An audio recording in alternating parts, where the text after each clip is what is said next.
You might be smarter. Your family might come from privilege. Your daddy might own a company, but you will not outwork me. He told the guy, he said, when you want to succeed as bad as you want to breathe, then you'll be successful.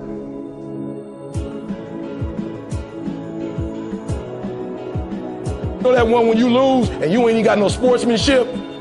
You know that one? Normally, you lose, you just man up. You don't want to shake their hand, but you do it anyway because that's a part of the game. But when you get so tired of losing, when you get pissed, when you can't take losing no more, you lose the whole shaking the hand and you just walk off. And Mike walked off with a tear in his eye. And let me tell you something. He walked off and said to himself, this will be the last time the Pistons ever beat me again. So you got to stop telling people you wrote a book and you got to start saying you're an author. You gotta promise me when I give it back, you give me something. She's like, all right, cool. She took the jewel and she said, what do you want from me? And he said, what I want from you is whatever was inside of you that allowed you to get this to me. It's a different mindset. It's a different mindset. Whatever's in you that allowed you to be willing to get at to me. The worst thing in life is not to be broke. The worst thing in life is to take some success and then you gotta go back to being a nobody. That's hard.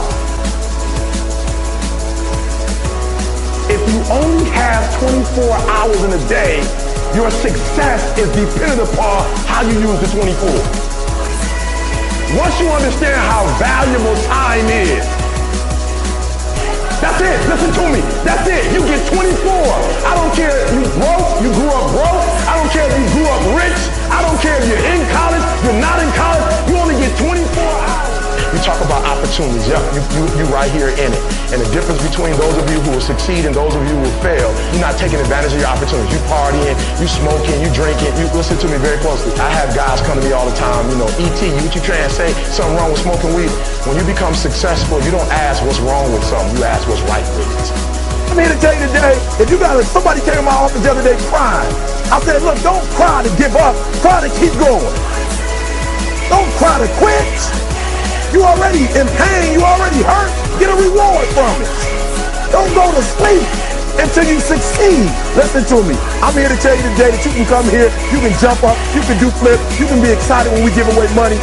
But listen to me, you'll never be successful until I don't have to give you a dime to do what you do. I'm here to tell you today that the reason why God is allowing you to go through what He's allowing you to go through, because you've been too smooth and you ain't going as far as He needs you to go.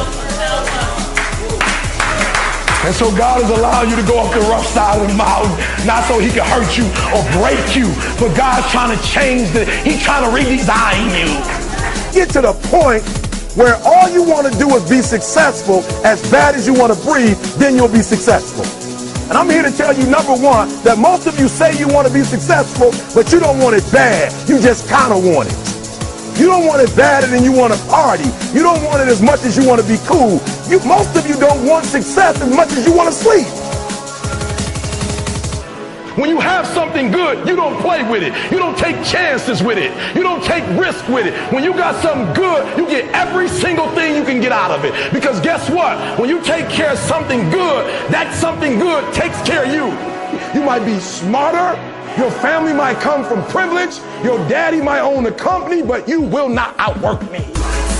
You will not have more drive than I have, more passion than I have. And I'll beat you every single day because I got passion. You will not wake up in the morning because you're spoiled. You will not get up before 8. You will not get up before 6. I will out-rep you. You push up. Every day I'm going. I'm doing more and more each day. I'm trying to do them until I can't do them no more. I'm doing sit-ups every day. I will outwork you. Some of you need to give up your cell phone because the time you spend on your cell phone could be used for your success. The time you could be using to be successful, you're using it on the cell. And the cell phone is not bringing you nothing but a bill. And somebody has told you you couldn't live without it. I'm talking about going deep now, giving up stuff. Watch what it says. To be able at any moment to sacrifice what we are for what we could be. Class 1, listen to me. Pain is temporary. It may last for a minute, or an hour or a day or even a year. But eventually it will subside and something else will take its place. If I quit, however, it will last forever. You're spoiled. We're going to keep it real tonight. Some of you are spoiled brats. Every time you ever got in trouble, somebody in your house got you out of it. Every time you've done something you're not supposed to do, people say, Eric, your mother's a tyrant. You're right. She kicked me out. You're right. She's mean, but she developed a man because she put me out there and said, you're going to have to grow up. And some of you have never learned to grow up.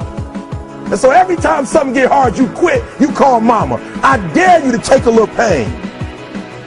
I dare you. I dare you not to go home. Somebody said, I don't go home, I feel bad. Go through it.